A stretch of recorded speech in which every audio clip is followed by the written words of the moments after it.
September 12, 1943. A dusty Italian hillside. Sergeant Thomas Miller braced himself, his hands clammy on the firing mechanism.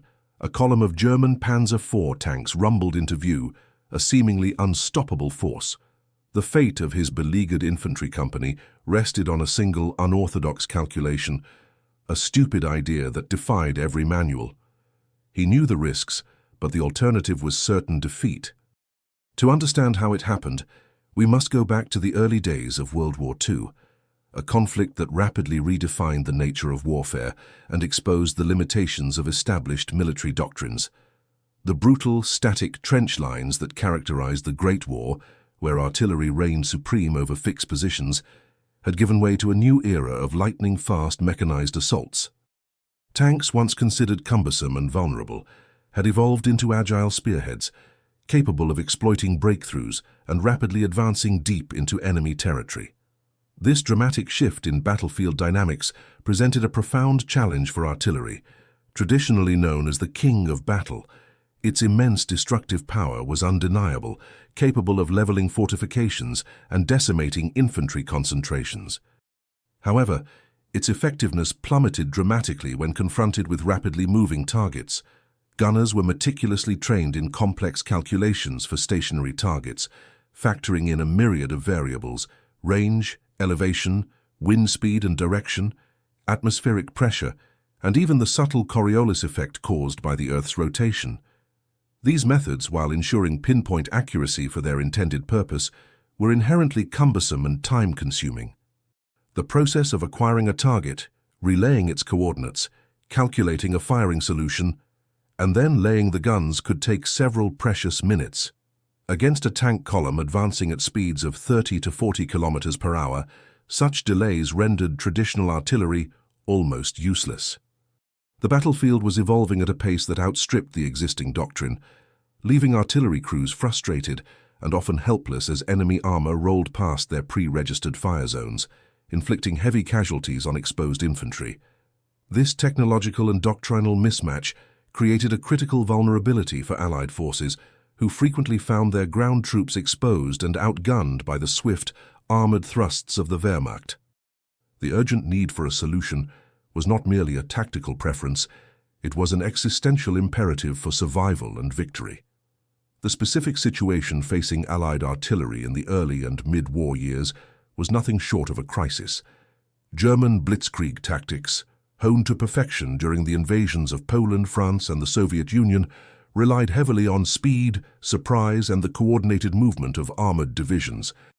Tanks, once slow and relatively easy targets, had become formidable predators, capable of covering vast distances with unprecedented speed and exploiting weaknesses in enemy lines with terrifying efficiency. Allied artillery, particularly the ubiquitous towed field guns like the 105mm howitzer, found itself in a constant state of reactive struggle. The logistical nightmare of setting up a battery, conducting survey, calculating precise firing solutions, and then adjusting fire after initial rounds took an agonizing amount of time that the enemy simply refused to grant them. A German tank column could easily traverse a kilometer or more in a matter of moments, rendering any pre-calculated firing solution obsolete before the shells even left the gun barrels. Forward observers, often brave but overwhelmed infantry officers or specialized artillery spotters, would desperately radio in target coordinates, attempting to track the enemy's rapid movements. Yet, by the time their fragmented messages reached the Fire Direction Center, FDC, were processed through complex mathematical tables and slide rules, and the firing data was transmitted to the gun crews, the tanks would have moved significantly. The predictable result was a frustrating series of overs and unders, with shells landing harmlessly behind or ahead of the enemy formation, kicking up clouds of dust but inflicting no meaningful damage. This was not a failure of the gunners' skill, courage, or dedication. It was a fundamental flaw in the methodology itself. The very precision that had long been the hallmark of artillery fire against static targets became its most crippling weakness when confronted with dynamic, mobile threats. The widening gap between the blistering pace of modern mechanized warfare and the traditional deliberate methods of artillery targeting was costing lives, battles, and ultimately, strategic advantage. Commanders across all fronts desperately sought a way to make their heavy guns relevant and decisive once more in this new, fast-paced conflict. Into this crucible of evolving warfare and tactical frustration stepped Sergeant Thomas Miller, a man whose outwardly quiet and unassuming demeanor concealed a mind that was perpetually active, dissecting problems and relentlessly seeking unconventional solutions. Born in 1918 in a small, close-knit farming community nestled in rural Ohio, Tommy, as he was affectionately known by his friends and family, was not the archetypal soldier. He was, at heart, a tinkerer, a natural mechanic whose hands seemed to possess an innate understanding of how machines functioned, and more importantly, how they could be made to function more efficiently or effectively. Before the war irrevocably altered the course of his life, he spent his days fixing stubborn tractors, improvising clever repairs for broken farm equipment, and generally finding ingenious ways to keep the machinery of rural life running. His neighbors often regarded his unusual, sometimes unorthodox methods with a mixture of curiosity and grudging admiration, for his solutions, however peculiar, invariably got the job done. When the war erupted, he volunteered without hesitation, driven by a quiet, unwavering sense of duty to his country. His exceptional mechanical aptitude and keen eye for detail quickly earned him a place in an artillery unit, where he excelled at maintaining the intricate firing mechanisms and complex hydraulic systems of the 105mm howitzers. Yet, during his precious downtime, he was frequently observed sketching intricate diagrams in his worn notebook. These weren't merely schematics of gun parts, they were often abstract representations of trajectories, speeds, and angles, revealing a mind grappling with deeper principles. He possessed an extraordinary gift for observation, noticing subtle patterns and nuances that eluded others, coupled with a stubborn refusal to accept "that's just how it is" as a definitive answer. This unique blend of hands-on practical experience, acute observational skill, and an inherently unconventional problem-solving mindset would ultimately prove to be his most invaluable asset in the face of a seemingly insurmountable tactical problem. Miller's origin and formation were deeply rooted in the pragmatic realities of rural American life, where self-reliance and ingenuity were not just virtues, but absolute necessities for survival and prosperity. Growing up on a farm, he learned from an early age that problems rarely presented themselves with textbook solutions. A broken well pump, a jammed thresher, or a failing engine demanded creative thinking, often involving the resourceful use of whatever materials were at hand, a piece of wire, a spare bolt, or a bit of twine. This environment fostered in him a profound appreciation for direct observation and practical improvisation. He hadn't received a formal education in advanced mathematics or complex ballistics theory beyond the basic training required for an artilleryman. However, he possessed a powerful, almost intuitive grasp of physics and mechanics. He could look at a moving object, whether it was a runaway wagon or a deer darting across a field, and instinctively estimate its speed, direction, and likely trajectory. This skill was honed by years of predicting the path of unpredictable elements in his daily life. His fellow gunners often found his methods peculiar, even eccentric. While they meticulously consulted thick range tables, wind charts, and complex firing calculators, Miller would sometimes simply squint at a distant target, make a few quick, almost imperceptible mental adjustments, and then confidently call out a firing solution that seemed to materialize out of thin air. This wasn't recklessness or guesswork. It was a different, more organic kind of calculation, one based on an extraordinary ability for pattern recognition and an almost subconscious understanding of dynamic variables that others struggled to quantify through traditional means. He was the quintessential fixer, the kind of man who could mend anything with a piece of baling wire and a prayer. And now he was applying that same resourceful, intuitive mindset to the infinitely more complex and deadly challenge of artillery fire on the battlefield. His previous experiences in the early, brutal campaigns of the war had been a relentless and deeply frustrating series of encounters. Time and again, Miller had witnessed firsthand the agonizing futility of conventional artillery tactics when pitted against the relentless advance of German armor. He saw countless shells fall short, explode harmlessly behind, or simply miss their mark entirely as enemy tanks sped across the ever-changing battlefield. During the harrowing North African campaign, he vividly recalled one particularly demoralizing engagement, where his battery had expended dozens of precious rounds at a column of panzers, only to watch them continue their advance seemingly unscathed, their machine guns raking the exposed Allied infantry with impunity. The standard operating procedure was a slow, deliberate chain of command. A forward observer would identify a target, painstakingly relay its position, estimated speed, and direction to the Fire Direction Center, FDC. The FDC would then undertake the laborious task of calculating a precise firing solution, attempting to factor in all known variables. This data would then be transmitted to the gun crews, who would meticulously lay their guns according to the received instructions. By the time the guns were finally laid and fired, several critical minutes would have elapsed, and the target, being highly mobile, would have moved significantly from its initial reported position.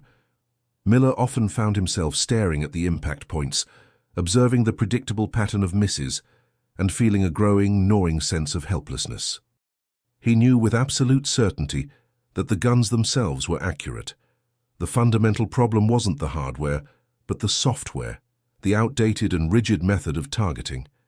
He began to experiment in his mind, observing the subtle drift of smoke plumes, the telltale dust clouds kicked up by moving vehicles, and the nuanced shifts in terrain. He started to conceptualize the idea of lead not as a static, pre-calculated value, but as a dynamic, constantly evolving prediction.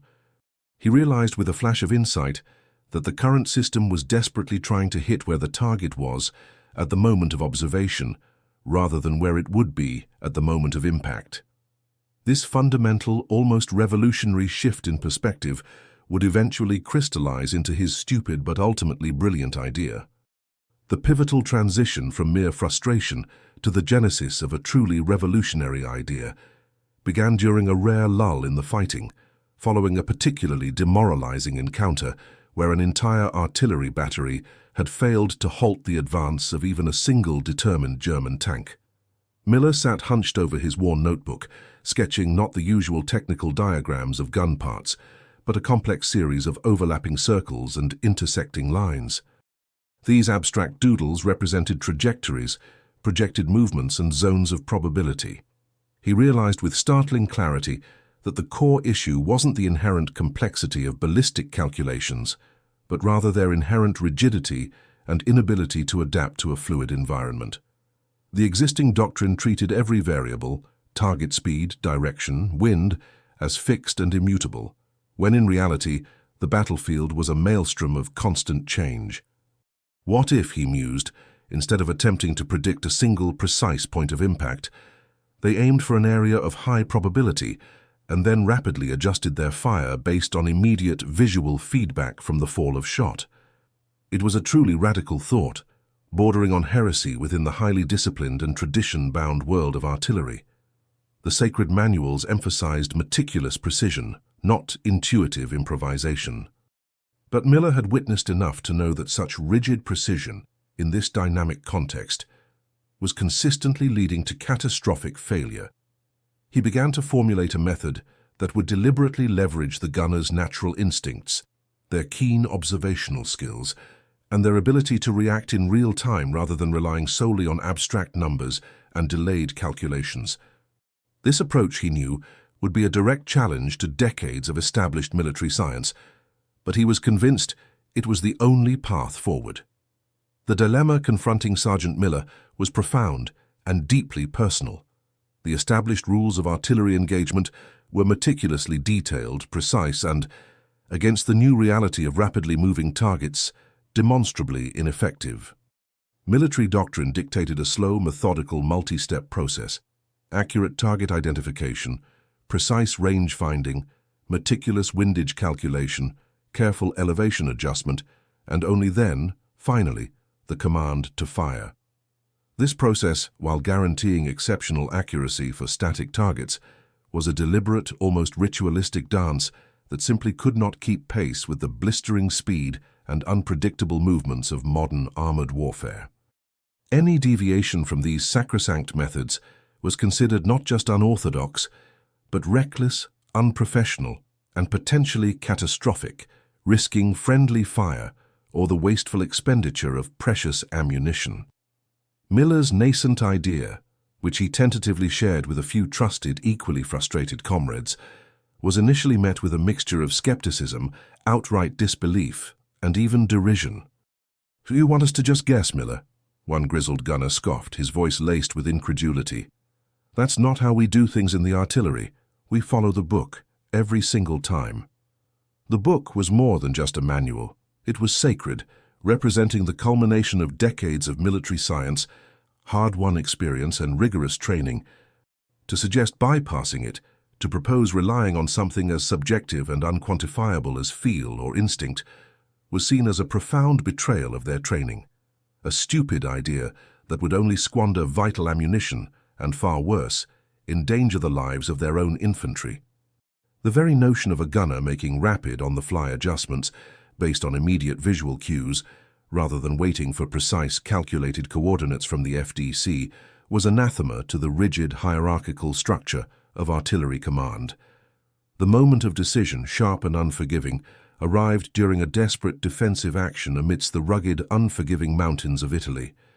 A small but highly effective German armored reconnaissance unit, comprising 3 agile Panzer IVs and a menacing half-track, had unexpectedly punched through a thinly held American line, threatening to flank and potentially annihilate an entire infantry battalion.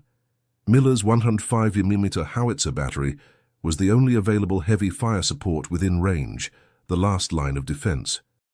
The forward observer, a young, visibly panicked lieutenant, was struggling desperately to relay accurate real-time coordinates for the fast-moving, elusive targets, his voice cracking with stress over the radio. "They're moving too fast. I can't get a fix," he screamed, his desperation palpable. The FDC, miles behind the lines, was trying valiantly to process the fragmented and rapidly changing information, but precious seconds were ticking away, each one bringing the German armor closer to the exposed infantry. Miller watched the tanks through his binoculars, his gaze unwavering, seeing them weave skillfully through the ancient olive groves, their turrets swiveling menacingly, their machine guns spitting deadly fire. He knew with absolute certainty that by the time a conventional firing solution could be laboriously calculated and transmitted, the German tanks would either be long gone, having achieved their objective, or, far worse, would have completely overrun the American infantry.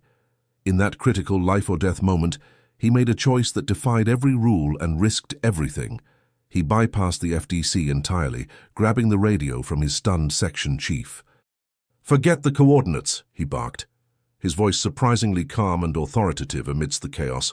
"I'll call the shots. Just lay the gun where I tell you and fire on my command." It was a direct, audacious violation of established protocol, a gamble that could cost him his military career, face a court-martial, or most tragically, the lives of his men. But as he looked at the advancing German armor and the desperate pleas from the infantry, he saw no other viable option. Miller's detailed action began with a radical and almost audacious simplification of the entire artillery process. Instead of relying on complex, time-consuming calculations, he focused on a concept he had been developing in his mind, which he termed predictive bracketing. He instructed his gun crew, who were initially bewildered but trusted their sergeant implicitly, to aim not directly at the German tanks themselves, but at a point ahead of their estimated path. This prediction was based entirely on his rapid visual assessment of their speed, direction, and the terrain they were traversing.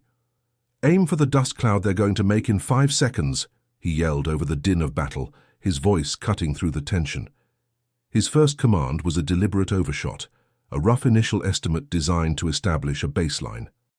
The shells shrieked overhead with a terrifying whistle, landing a good 50 meters in front of the lead panzer, erupting in a geyser of earth and smoke. "Too far," Miller shouted instantly, his eyes already glued to the impact point, his mind rapidly adjusting. "Drop 25, left 5, fire!" The massive 105mm howitzer recoiled violently, sending another shell arcing through the sky. This time it landed significantly closer, just ahead of the second tank, causing it to swerve abruptly and momentarily lose momentum. Closer, Miller's focus was absolute, his mind processing the visual feedback with astonishing speed. Drop 10, right 2, fire. The third shell landed with a deafening roar, directly in the path of the lead panzer, forcing it to a sudden, grinding and unexpected halt. The German crew, disoriented by the near miss and the sudden stop, scrambled out of the tank, exposed and vulnerable. Miller hadn't achieved a direct hit on the tank itself, but he had effectively herded it, disrupting its advance and forcing it to either stop or drastically change course. He continued this rapid-fire adjustment process, using each near miss as a crucial data point, constantly refining his bracket around the moving targets. It was a chaotic, intuitive, and intensely dynamic process, a visceral dance between keen observation, instantaneous prediction, and immediate correction, a method completely at odds with the methodical, deliberate approach taught in every artillery school across the Allied forces. The immediate result of Sergeant Miller's audacious and stupid idea was nothing short of astonishing and critically decisive. Within a mere handful of minutes, 2 of the 3 menacing German Panzer IVs were effectively neutralized. They weren't destroyed by direct catastrophic hits, but rather by the relentless barrage of near misses that either damaged their tracks, jammed their turrets, or created such a disorienting and terrifying environment that their crews were forced to abandon them, scrambling for cover. The third tank, its advance completely disrupted, and under continuous harassing fire that seemed to anticipate its every move, abruptly turned and retreated, its mission thwarted. The accompanying half-track, its occupants now fully exposed and vulnerable without armored support, was quickly neutralized by the relieved and reinvigorated infantry fire. Miller's stupid idea had not only worked, it had turned the tide of a desperate engagement, saving countless lives and preventing a critical breakthrough. The profound result and far-reaching repercussions of Sergeant Miller's unorthodox method rippled quickly through the ranks. Initially met with a predictable wave of skepticism and disbelief, but soon followed by grudging admiration and ultimately widespread adoption. The infantry battalion, which had been on the brink of being overrun, hailed Miller and his courageous crew as nothing less than saviors. The young lieutenant, initially bewildered and perhaps even appalled by Miller's blatant defiance of established protocol, penned a glowing and detailed report, meticulously outlining the effectiveness of the predictive bracketing technique. Word of this unconventional success rapidly reached higher command, and while some senior officers were undoubtedly aghast at the flagrant disregard for established procedure and the unprofessional nature of the tactic, the undeniable life-saving success spoke for itself. Artillery units across the front, desperate for a viable solution to the persistent problem of engaging fast-moving armor, began to cautiously experiment with Miller's method. It wasn't formally adopted as official doctrine overnight. Rather, it spread organically through informal channels, passed by word of mouth from one gun crew to another, shared during brief lulls in combat, and whispered among those who had witnessed its effectiveness. Gunners who had previously felt powerless and frustrated against fast-moving enemy armor suddenly discovered a new sense of agency and purpose. They learned to trust their eyes, their instincts, and their ability to make rapid, iterative adjustments based on real-time observations. The technique was continuously refined, adapted to various terrains and situations, and eventually, though often informally at first, incorporated into training regimens, albeit frequently presented as an advanced or situational tactic rather than a primary one. This crucial shift fundamentally transformed the perception of artillery's role against mobile threats, empowering gun crews to become dynamic participants in the targeting process rather than mere executors of delayed commands. The historical impact of Miller's stupid idea, though often uncredited to a single individual in official histories, was undeniably profound. It represented a crucial and necessary evolution in artillery tactics, effectively bridging the widening gap between the slow, deliberate fire of the past and the rapid, dynamic demands of modern mechanized warfare. While it would be an exaggeration to claim that every engagement saw artillery hitting moving targets every single time, the method dramatically increased the probability of success, transforming what was once a near impossible task into a viable and often decisive capability.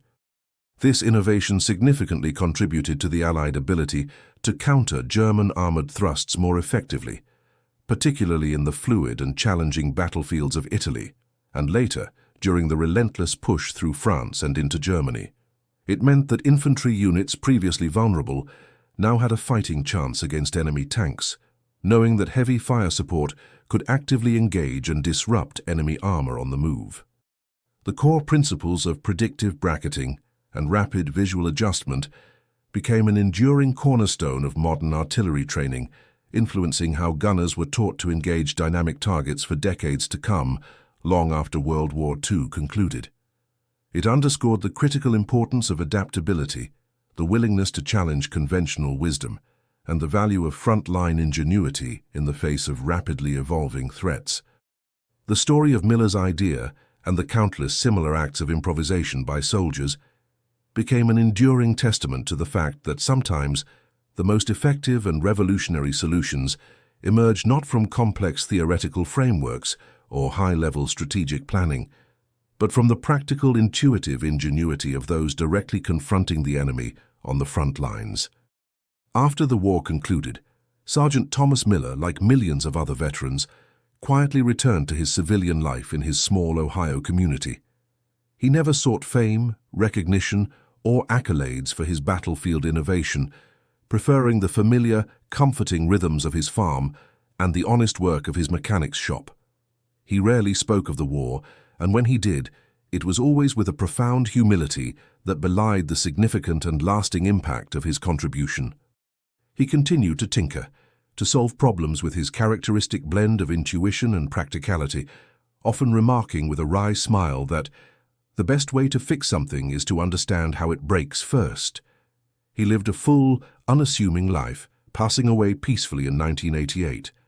A quiet hero whose stupid idea had, in its own unique and vital way, helped to turn the tide of a global conflict. His story, like so many others of the unsung heroes of that generation, serves as a powerful reminder that the greatest innovations and most impactful changes often come from the most unexpected places, from individuals who possess the courage to question the established order and the wisdom to trust their own unique insights, even when those insights are initially dismissed as foolish. This is the true legacy of Sergeant Thomas Miller. Not just the technical innovation he brought to artillery, though that was undeniably significant and far-reaching, but the profound proof that even within the most rigid and tradition-bound systems, even when confronted with seemingly insurmountable problems, a single individual's unconventional thinking, tempered by acute observation and ignited by desperate necessity, possesses the power to fundamentally change the course of events. One shell at a time, one rapid adjustment at a time, one stupid idea at a time. And in doing so, he and countless others like him proved that the human spirit, when confronted with impossible odds, hardened by the crucible of war and driven by an unwavering refusal to surrender, is ultimately stronger than any outdated doctrine, stronger than any perceived technological superiority, and stronger than any seemingly unstoppable war machine. The gunners who adopted and refined his method didn't just help win battles. They remind us that true strength does not come from rigid adherence to rules, but from the profound conviction of what you are fighting for, and why you refuse to stop innovating and adapting, and sometimes, just sometimes, that's enough to change the world.